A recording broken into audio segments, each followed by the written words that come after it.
Anna and Casey and Everett, and if I'm not forgetting anybody, right? Ashley. No.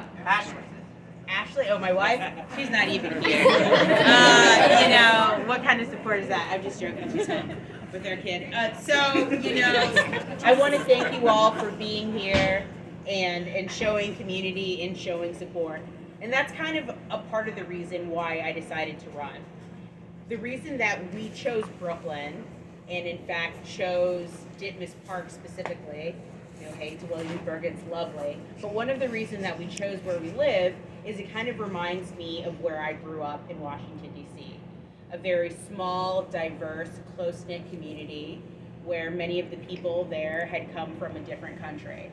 My mom arrived to this country on Valentine's Day from Trinidad and Tobago, belly full of meat, completely intimidated by this new place. But, you know, she came here, she babysat, she worked in fast food restaurants, put herself through college and physical therapy school to provide for me, and for that I'm immensely grateful. Now, during this pandemic, I've had an opportunity to really embrace my neighborhood and all of the people that live in it. But one thing that I also saw that kind of reminded me of something that I experienced when I was a child is that there was a moment in 4th grade where I opened my lunchbox, and in it I found these like 2 defrosting pieces of Eggo waffles with Philadelphia cream cheese in the middle. And Abby McGrath, who sat across from me, was like, "What is that disgusting deal?" Now I think now about it as an adult that she must have thought, you know, people like weird things like peanut butter and pickles and whatever. But I knew that that sandwich that my mom made meant that we didn't have anything left in the refrigerator. And I remember feeling a lot of shame and a lot of embarrassment because my mom worked really hard.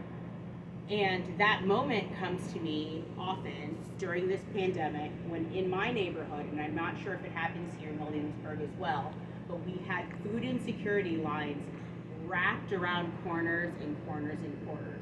The people who had been delivering our food and making sure that we had PPE and helping us in the hospital were clearly not being provided for, and I reject that. I completely thought that there was something that I should do to get involved. So I thought to myself, I work on legislation for a living. I'm sure I could be helpful. Put me in, coach. I mean, I don't know. I don't know if anybody's going to want me. The support here that I see today is really overwhelming. It's either you have a great amount of faith in me or you don't want to work with me anymore. But either way, I've got your money now. And but no, in all honesty, I really feel as though we've had a lack of leadership in our district for a long time. And even though many of you don't live in Ditmas Park, you know, we all live in New York, and we all have like a Brooklyn and a New York State that we'd like to live in. And I'd like to run and win and be a representative for the kind of place that we'd like to live. So I appreciate your support, and I'm so happy to be here with you all now.